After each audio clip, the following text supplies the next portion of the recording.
Donc, je passe la parole à Jean-Claude pour la réponse ou ses réponses par rapport à vos interventions. La parole est à Jean-Claude Mailly.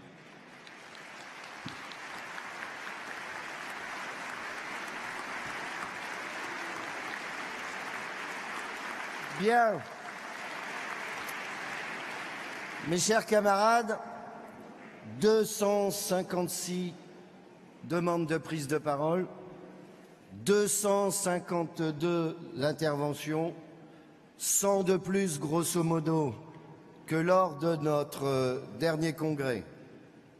On connaît peu d'organisations syndicales qui ont autant d'interventions dans des congrès, avec une réelle liberté d'expression. Chacun a pu dire ce qu'il avait à dire avec le mandat qu'il portait de son syndicat. 3500 délégués. Là aussi, nous sommes la confédération qui rassemble le plus de monde dans les congrès, tout simplement parce que nous ne faisons pas d'autre sélection que les camarades qui sont à jour de leur cotisation et qui peuvent prendre en charge leurs délégués pour un congrès. Vous voyez bien que les autres confédérations, ça ne fonctionne pas de la même manière, y compris en termes de présence dans leur congrès. Je voudrais d'abord commencer par quelques questions de vocabulaire.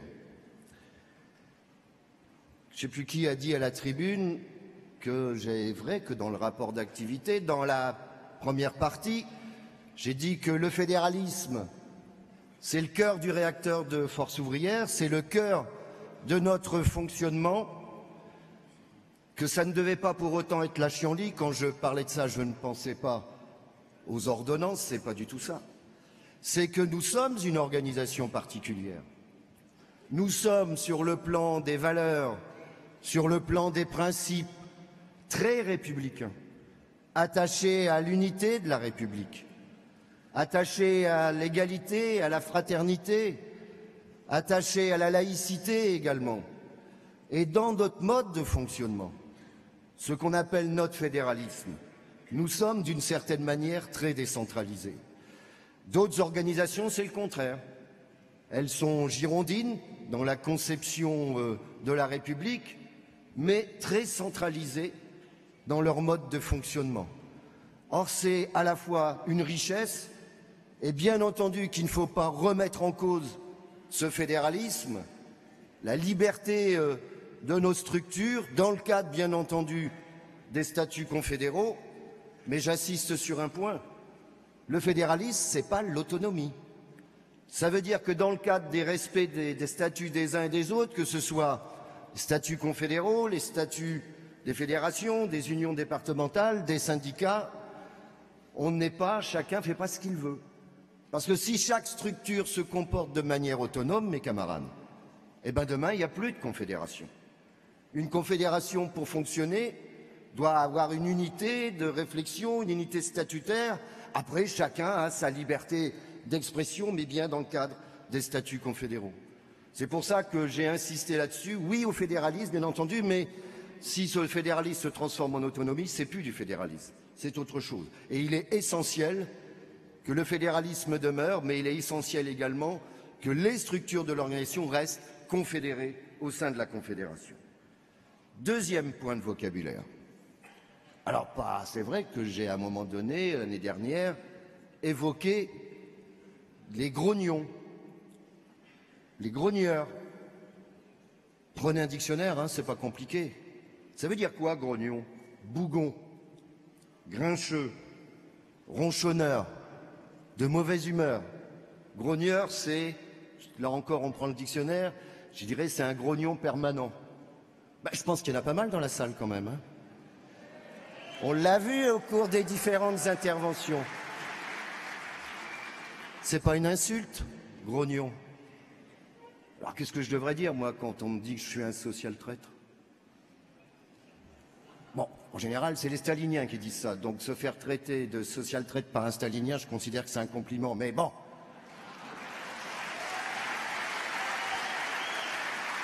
Alors arrêtons avec ce que j'appelle des enfantillages.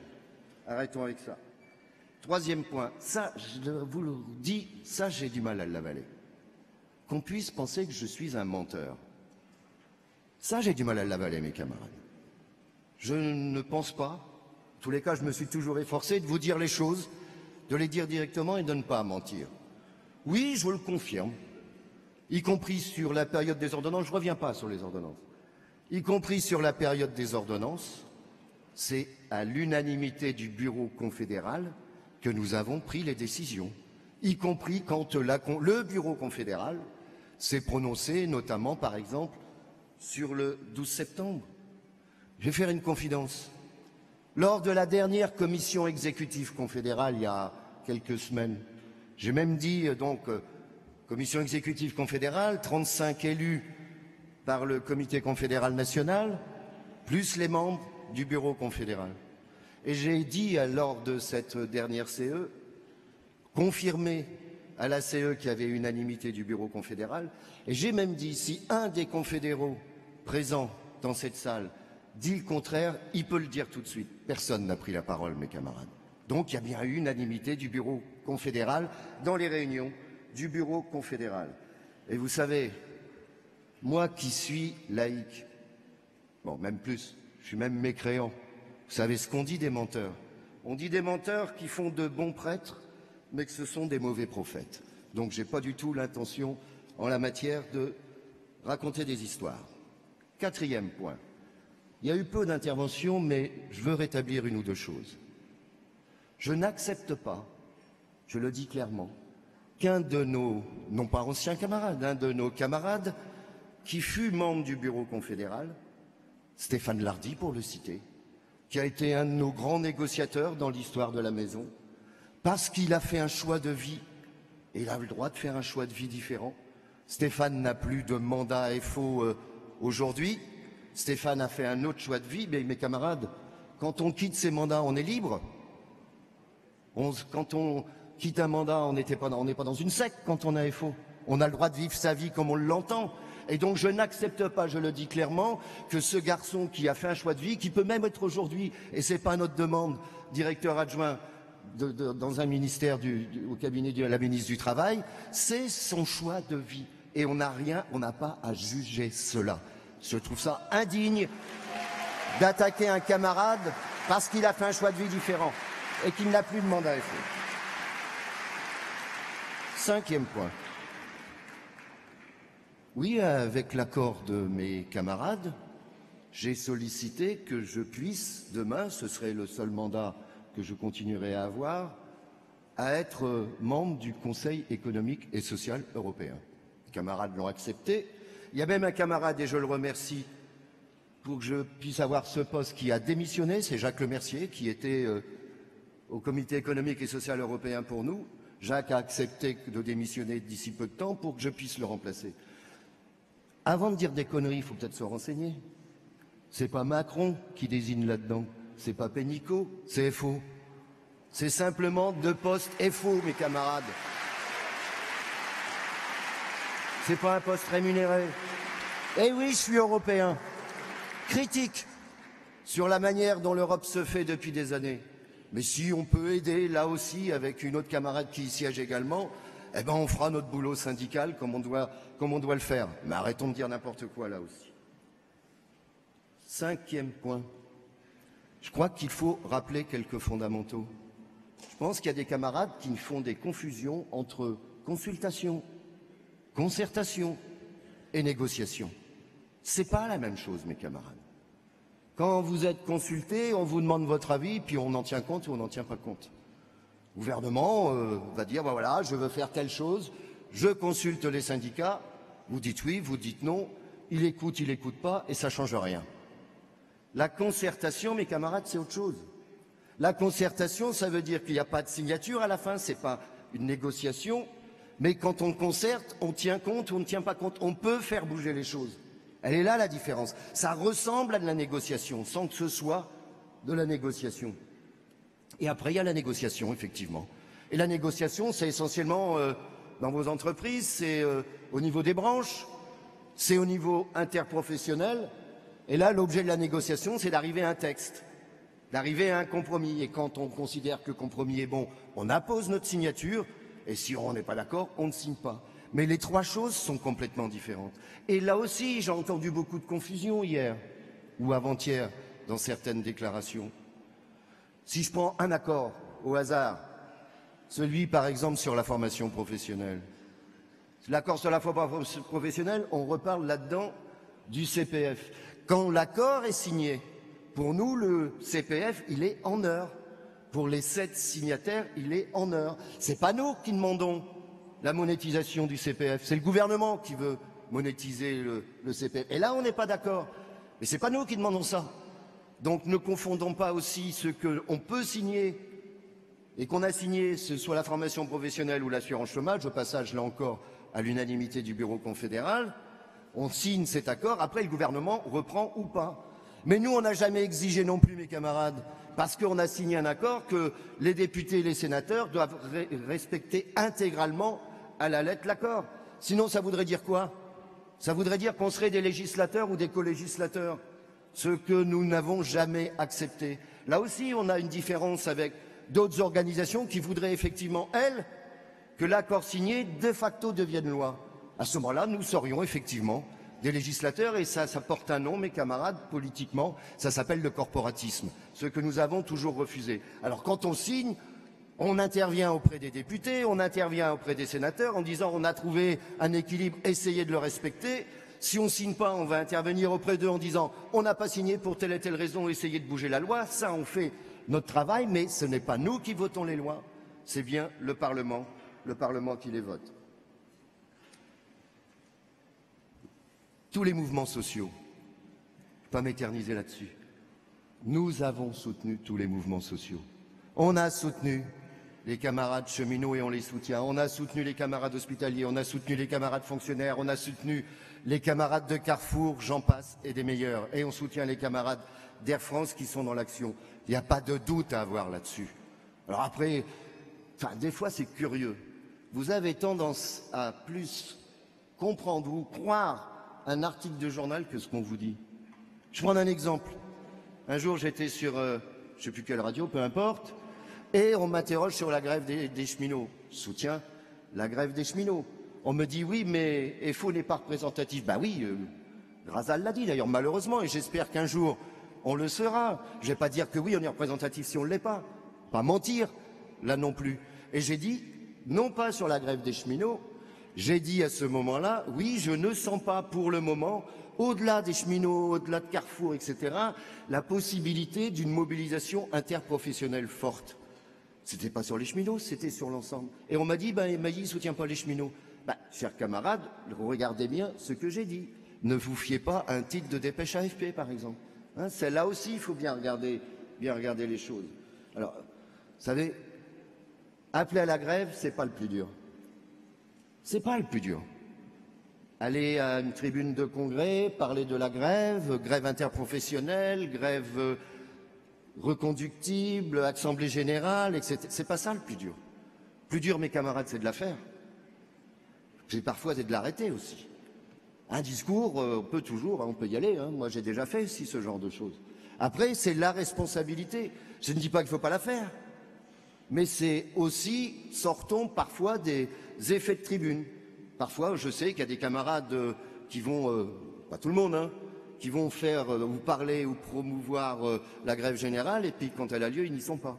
Ça arrive aussi, ce genre de choses. Là aussi, regardons objectivement les choses. Y compris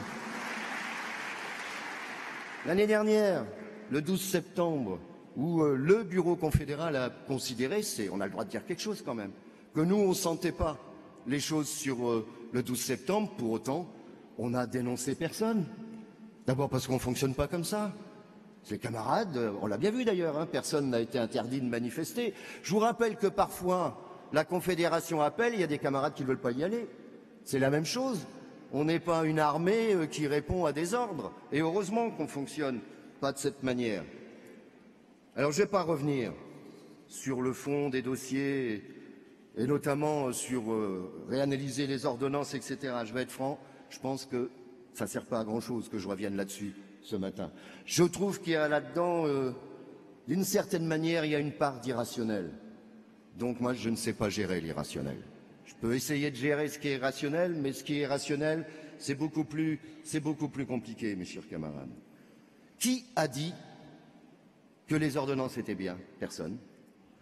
Même nous, on n'a jamais dit que les ordonnances étaient bien. On a dit on a fait bouger des choses, et puis il y a plein de trucs qu'on n'est pas d'accord et qu'on conteste. Le comité confédéral a même dit qu'il demandait le retrait de toutes les dispositions qu'on contestait. Je vous rappelle qu'on a une dizaine de recours. Donc personne n'a dit, et à cette tribune ou ailleurs, j'ai jamais entendu quelqu'un dire dans l'organisation « oui, les ordonnances sont bien ». Là aussi, arrêtons les faux débats. Qui a dit qu'on ne devait pas aller discuter? Peut-être quelques-uns, mais globalement, tout le monde a dit qu'il fallait discuter, il fallait regarder les choses. Alors après, ça joue sur quoi? Ça joue sur le fait qu'il fallait manifester, il ne fallait pas manifester, et on va se déchirer sur des trucs comme ça. Est-ce que derrière ça, il n'y a pas d'autre chose? Est-ce que c'est pas pour peser avant un congrès? Voilà. Moi, on va se déchirer sur quoi? Sur de la tactique ou de la stratégie? C'est intelligent, hein? Il y en a un aujourd'hui. Parce que vous savez que notre congrès il passe en streaming. Il n'y a pas tous les militants dans la salle, mais il y en a qui regardent aujourd'hui. Il y en a un qui doit se friser les moustaches aujourd'hui. Hein. Il s'appelle Martinez. Hein. Et il y en a peut-être un autre qui doit se dire « Ah ben tiens, j'ai peut-être un boulevard. » Si FO se déchire comme ça, il s'appelle Berger. Alors mes camarades, soyons là aussi conscients de ce que nous sommes, de ce que nous pouvons faire.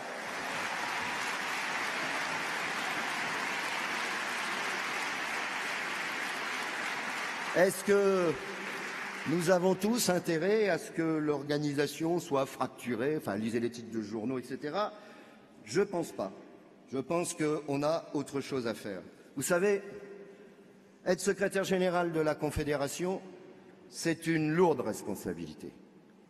Et on ne peut d'ailleurs le mesurer que quand on l'occupe. Je passais par là, Pascal passera par là également. Hein, c'est quand on vit les choses qu'on les mesure. Ce n'est pas de la théorie ou de la pratique. Qu'est-ce que vous voulez? Vous voulez que demain, Pascal et les membres du bureau confédéral nouveaux vont passer leur temps à essayer de recoller les morceaux? Vous ne pensez pas qu'on a autre chose à faire? Vous ne pensez pas qu'ils auront autre chose à faire? Se bagarrer pour que demain, les confédérations ne soient pas remises en cause? Vous le savez, je l'ai dit à plusieurs reprises, c'est un des dangers qui nous guette, pas nous FO. C'est un des dangers qui nous guette dans les semaines et mois à venir. Rappelez-vous, je l'ai dit en introduction et je le redis, qu'est-ce qu'il a dit le candidat Macron quand il était en campagne électorale? Il a dit les syndicats, leur place, c'est l'entreprise et la branche, éventuellement, mais pas le niveau interprofessionnel. Parce que pour lui, le niveau interprofessionnel, c'est l'intérêt général, c'est l'État. Et regardez bien, progressivement, c'est vers ça qu'on risque d'aller. Regardez sur l'assurance chômage. Je me suis battu avec les camarades. Avec Michel Boga, on s'est battu pour qu'on continue à négocier la convention d'assurance chômage. Au début, on ne devait plus la négocier, c'est l'État qui devait tout reprendre. Mais pour autant, c'est pas gagné, mes camarades. Parce que si on la négocie, mais qu'on nous met un cadre tellement serré qu'on n'a plus de marge de manœuvre, c'est ce que j'ai appelé, vous savez que j'aime bien cette formule d'oxymore, un paritarisme étatisé. Ça veut dire que c'est plus du vrai paritarisme, qu'on le veuille ou non. Donc ça, c'est un danger qui nous guette. Alors, je prends l'exemple de l'assurance chômage, mais on peut en prendre d'autres. Or, le niveau interprofessionnel, le niveau confédéral, c'est aussi celui qui assure le minimum d'égalité de droits. C'est aussi le respect des valeurs républicaines. Et si ça, demain, c'est remis en cause, c'est notre syndicalisme qui est remis en cause. C'est notre conception de la démocratie, notre conception de la République sociale. Et c'est pour ça qu'il faut mieux consacrer toute notre énergie, toute votre énergie à vous battre là-dessus, ensemble, dans l'unité, plutôt que de s'écharper, pardonnez-moi, sur ce que je considère bien souvent comme des conneries.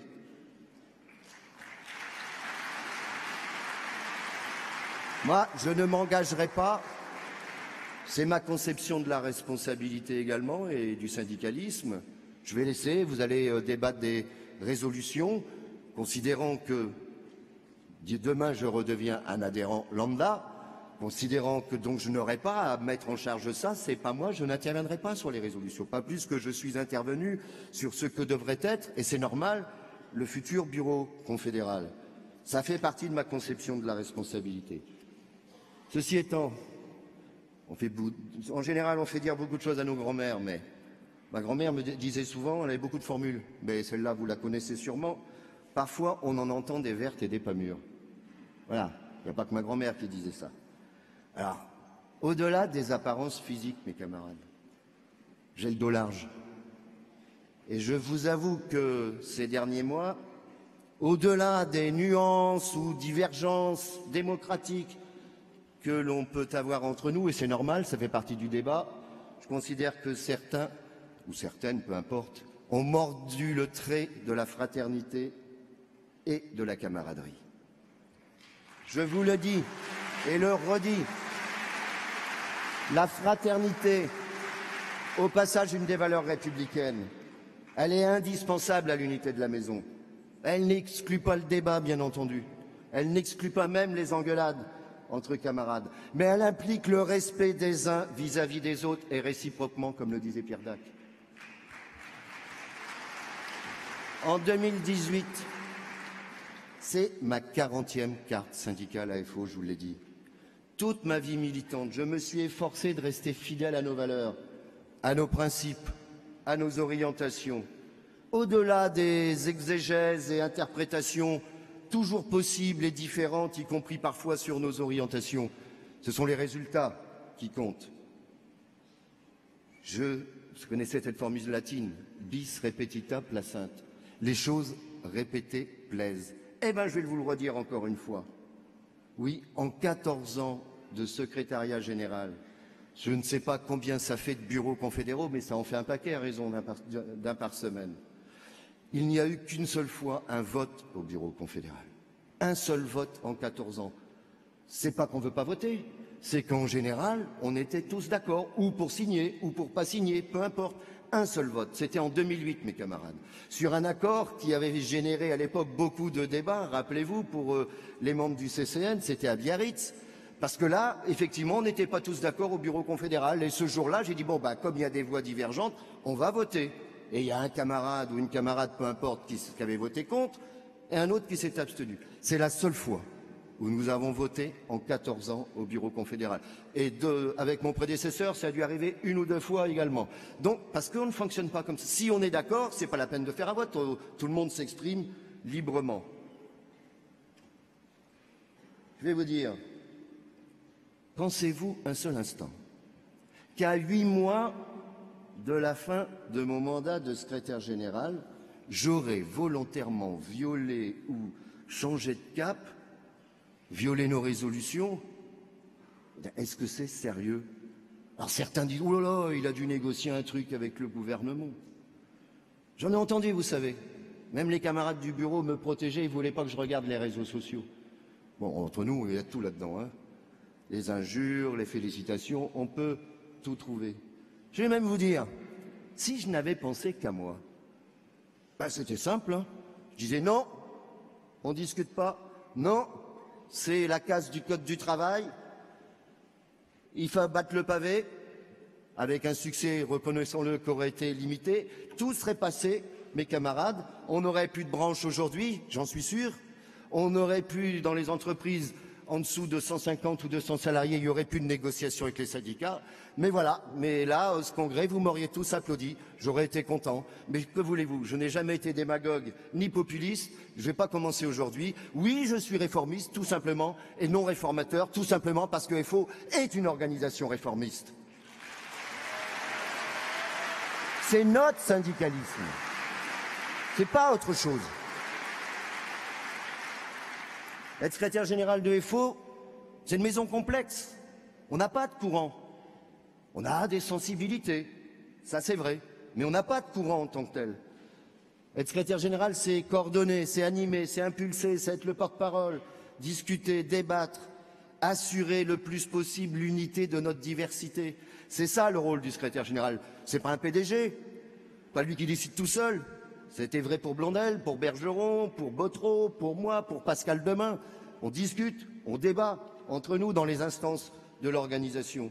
Être secrétaire général, c'est pas faire plaisir à tout le monde. C'est pas ça, au risque de se contredire.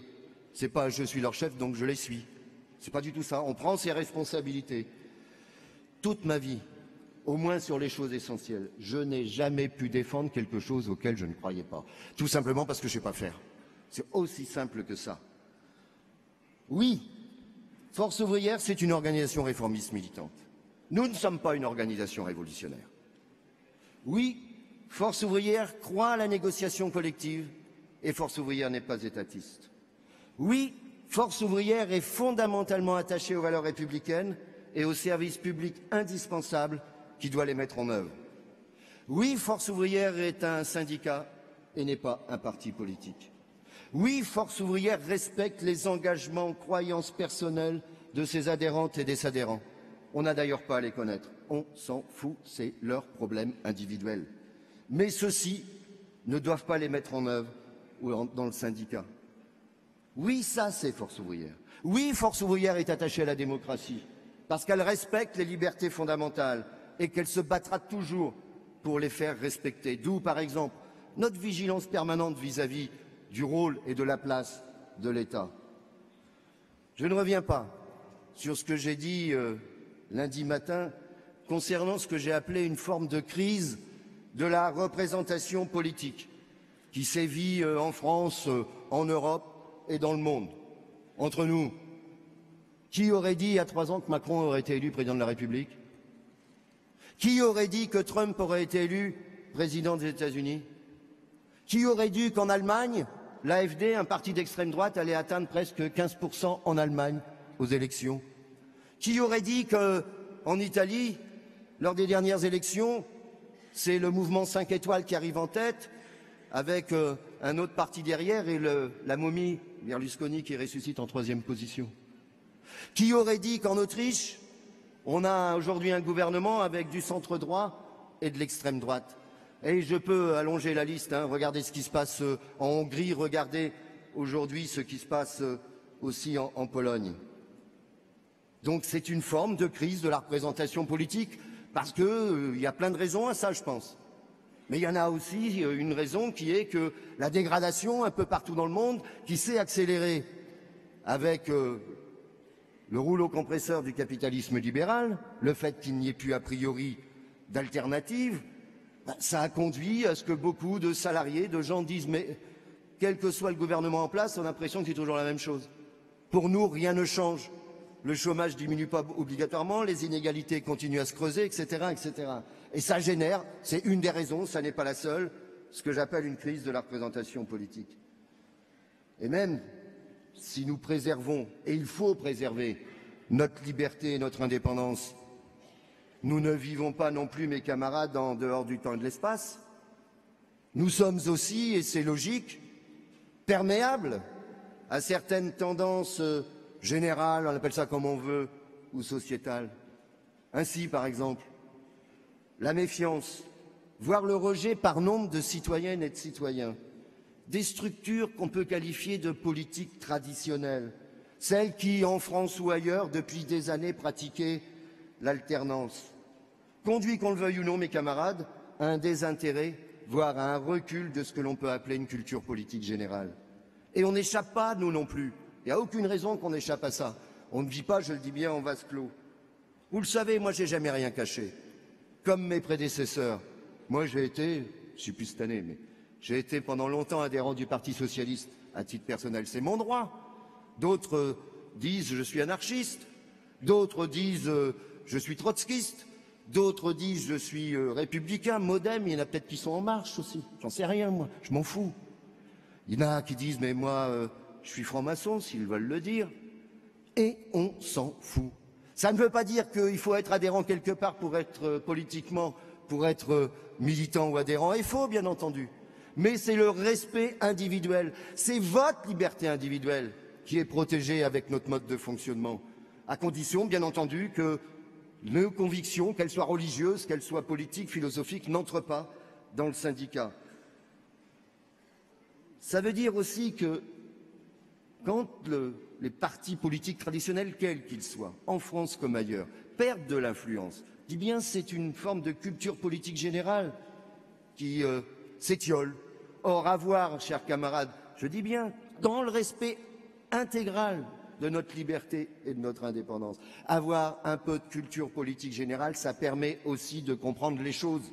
Ça ne veut pas dire obligatoirement qu'on doit être adhérent quelque part politiquement, mais c'est important. Et moi, je vous encourage, y compris à titre de formation, et à travailler sur ces questions-là. Les camarades qui, eux, ont par ailleurs des engagements fermes, c'est leur choix, c'est leur droit, ben eux, ils peuvent à ce moment-là avoir une influence plus grande. C'est une logique et c'est de ces deux phénomènes, mes chers camarades. Attention à ce que ça ne fragilise pas l'unité de l'organisation syndicale, que ça ne déséquilibre pas ce que j'appelle notre zone d'équilibre. Et notre zone d'équilibre, mes chers camarades, ça s'appelle tout simplement, la formule n'est pas de moi, le réformisme militant. Hein, on doit toujours rester fidèle à ça. Vous savez, je ne suis dupe de rien. Je sais, c'est humain, c'est logique, c'est normal, que lorsqu'on arrive vers la fin d'un mandat, on perd en autorité. C'est normal. Vous verrez, le jour où vous arrêterez, vous serez prêt d'arrêter vos mandats, c'est la même chose. On se tourne plus facilement vers l'avenir que vers le passé. Et moi-même, d'ailleurs, je ne suis pas quelqu'un qui va de l'avant en regardant dans le rétroviseur. Vous savez, en ce moment, j'aime bien citer Confucius. On a deux vies, et la deuxième commence quand on se rend compte qu'on n'en a qu'une. Voilà, en gros, c'est carpe diem. Voilà, ben, je trouve ça bien. Moi, demain, je ferai autre chose. C'est normal, tout ça. Je sais aussi par expérience que les successions en FO, c'est jamais simple. C'est jamais simple.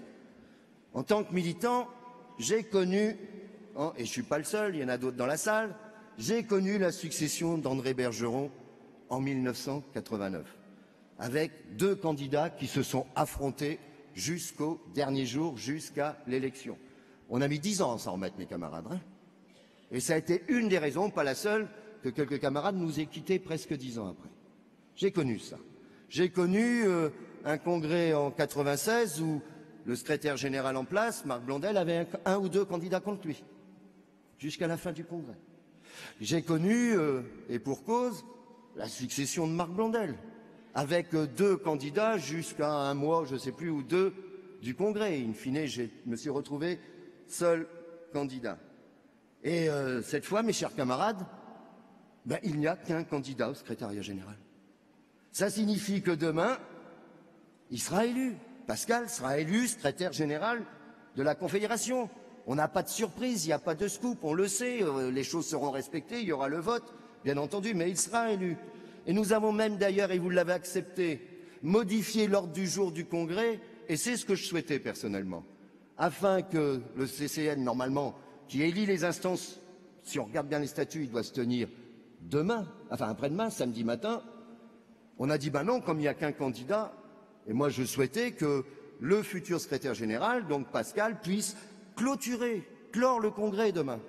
C'est lui qui va clore le congrès, c'est pas moi. Moi je serai demain redevenu un adhérent et je serai avec vous dans la salle. C'est lui qui va clore le congrès. Et ça, chers camarades, c'est qu'on l'a souhaité. On a souhaité donc, et vous avez accepté que le CCN ait lieu demain dans l'ordre du jour et qu'il n'ait pas lieu le samedi comme c'était prévu. Et je trouve tout à fait sain et logique, et on a pu le faire parce qu'il y avait qu'un candidat, que le nouveau secrétaire général puisse demain s'adresser à congrès, s'adresser aux 3500 camarades qui sont présents.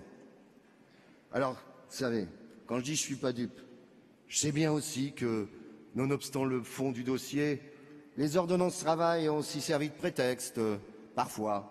Les uns et les autres s'affrontent pour peser sur le futur bureau confédéral, les élections à la commission exécutive.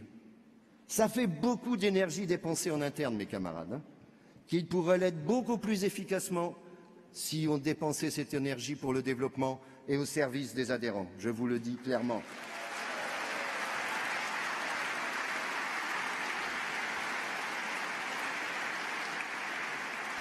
L'expression du rapport de force, ça vaut aussi à l'intérieur de l'organisation. Et ça, d'ailleurs, ça s'exprimera quand vous examinerez, vous débattrez des projets de résolution, vous démarrerez ça cet après-midi. Je rappelle simplement que l'unité de force ouvrière, c'est aussi savoir, comme le disait le premier secrétaire général, Robert Botreau, qu'à FO, il n'y a pas de minorité, mais il y a des minoritaires. N'oubliez jamais ça. Le jour où les minoritaires se constituent en minorité, ça fait péter la maison. Parce qu'on rentre dans une autre logique qui est celle des courants. Vous êtes ce que vous voulez, mais dans le syndicat, on ne fait que du syndicalisme, on ne fait rien d'autre.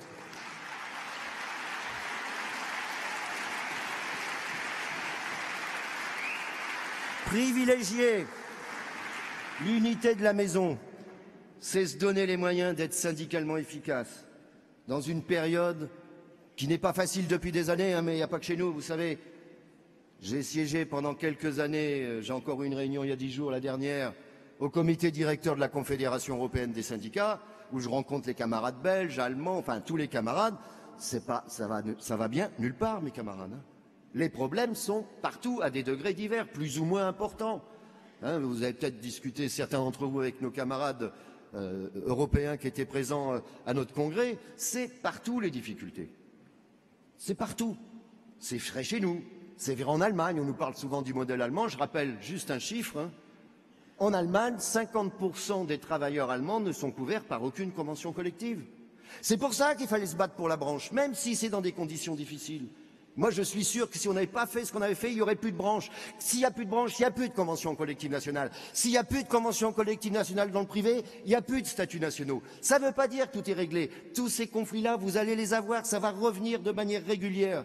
Donc là encore, si on veut résister, on a intérêt à être unis, mes camarades. Vous savez, l'unité, c'est comme dans le bâtiment. Hein. C'est plus long à construire qu'à détruire. Construire l'unité, c'est long.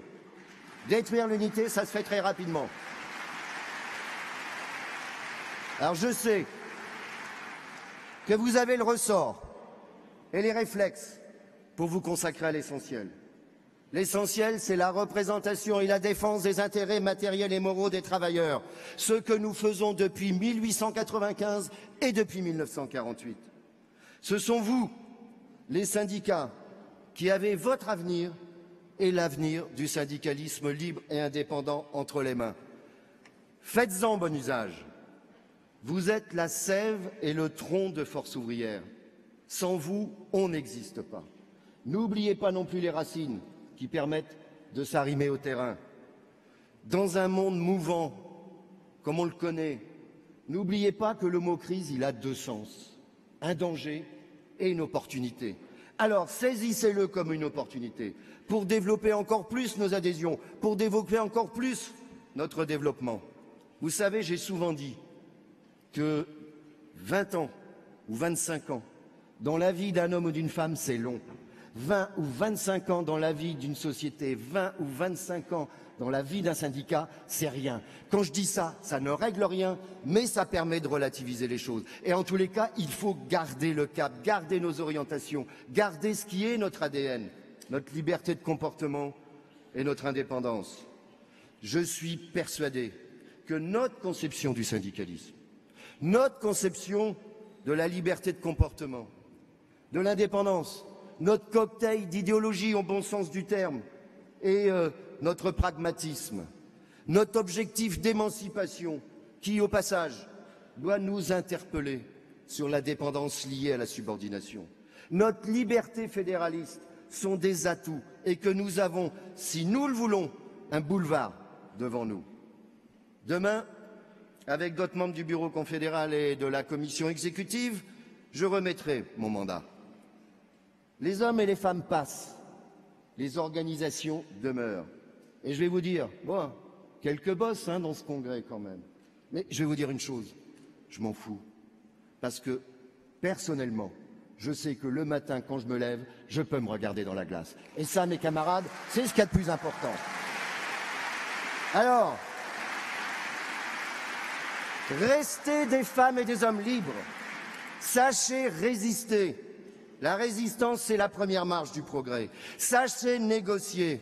Sachez mobiliser quand c'est nécessaire. Sachez aussi construire l'avenir sans tabou, mais en gardant toujours la liberté et la dépendance. Soyez les militantes et les militants actifs de la cause, celle qui consiste à ce que demain soit meilleur qu'aujourd'hui. Merci à toutes et à tous, bonne chance et bon vent.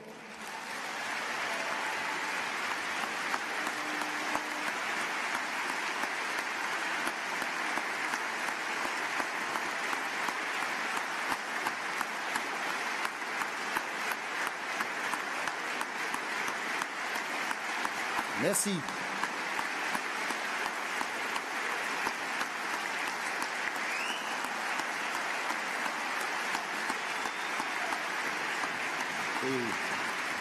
Asseyez-vous.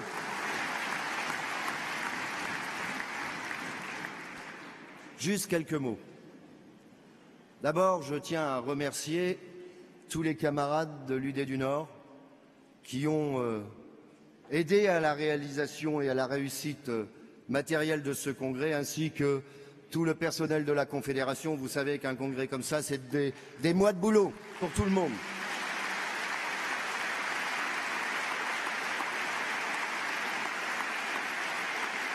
Alors on n'est pas à la cérémonie des Césars, hein, mais je tiens aussi à remercier quelques personnes. Celles qui... Je ne parle pas du bureau confédéral, là. Celles avec qui j'ai bossé depuis 14 ans comme secrétaire général. Ma secrétaire, Aziza.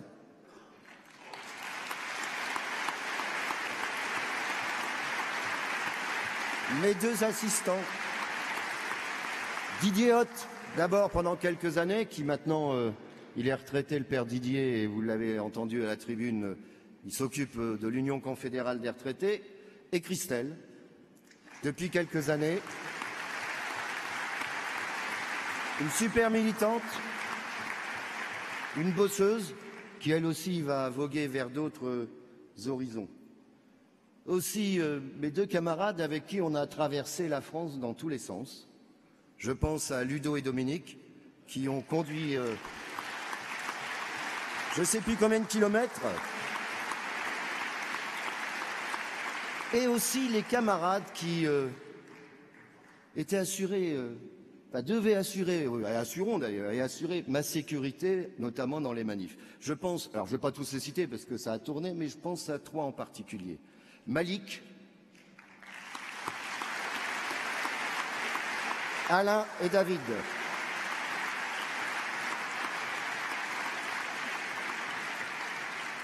Alors je disais, je remets mon mandat demain, mais je ne suis pas tout seul à remettre mon mandat.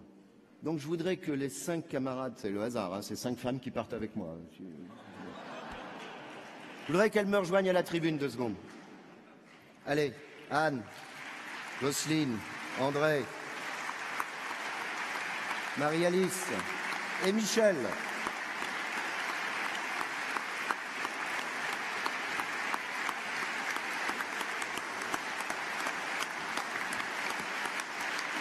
Alors,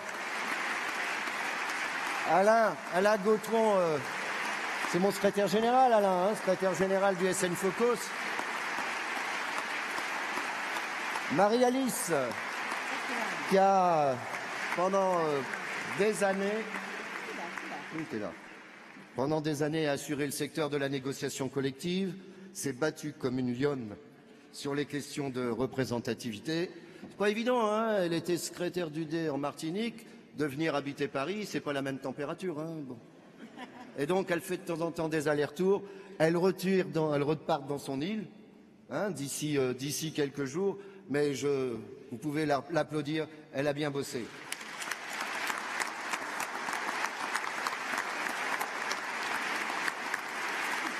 Viens ici,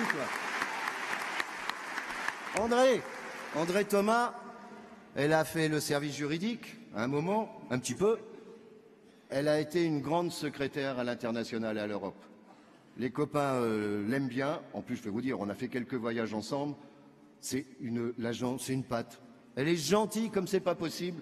Elle est adorable et on se marre bien. En tous les cas, merci pour le boulot que tu as fait, André.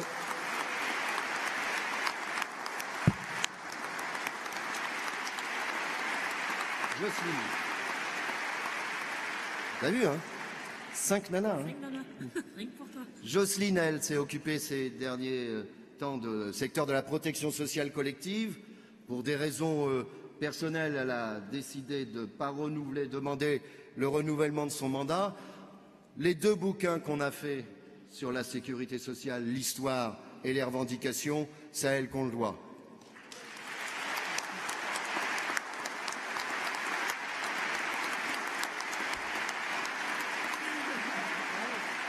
Elle est grande, Anne. Hein.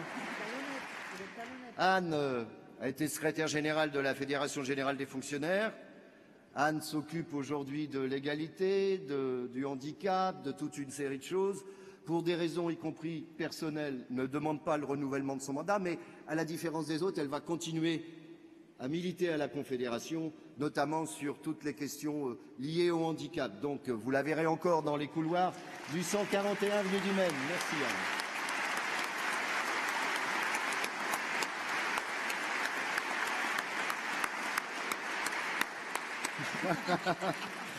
Alors là, on s'est connus en 89, quand elle foutait le bordel en Corse avec la grève. Elle m'appelait à 3 h du matin, à l'époque j'étais assistante Blondel. Je dis c'est quoi ce bordel? On veut aller à Matignon, il faut que Rocard y descende, etc. Sinon les Corses montent. Enfin, elle est sage aujourd'hui. Hein. Si vous l'aviez connue à l'époque, elle s'est fait plastiquer et tout. Enfin bon, bref. Une militante hors pair. Une copine. Jamais une... Alors des fois on n'était pas toujours d'accord. Hein. Jamais en 14 ans, jamais une feuille à papier à cigarette entre nous. Vous savez, dans le bureau confédéral, il y a 2 postes plus emmerdants que les autres, au-delà du secrétariat général. Le trésorier ou la trésorière, parce qu'il faut toujours serrer les boulons, il faut qu'ils disent oui, qu'ils disent non, etc. Quand il dit oui, ça va. Quand il dit non, les copains râlent. C'est vrai pour Patrick aujourd'hui, c'était vrai. Elle est dans la salle et je l'embrasse, c'est ma grande sœur, Rose Boutaric. Et le poste de l'organisation. Quand vous êtes secrétaire à l'organisation, le secrétaire général, il ne peut pas tout faire. Et vous réglez des merdes en permanence. Toute l'année. Et ça fait 14 ans qu'elle fait ça. Et je pense que si l'organisation et si ce congrès il est réussi aussi, on le doit à Michel. Alors elle aussi, elle va repartir en Corse. Putain, les Corses, attendez-vous. Parce que je ne la vois pas rester dans son village. Enfin, un village peut-être, mais bon, enfin bref, je ne sais pas ce qu'elle fera. Enfin, je sais un petit peu, mais ça, voilà, on verra ça. Bon, en tous les cas, je lui ai dit, je n'ai pas encore eu l'occasion d'aller voir ton village en Corse, mais maintenant que je vais avoir un peu de temps, je vais y aller. Merci Michel.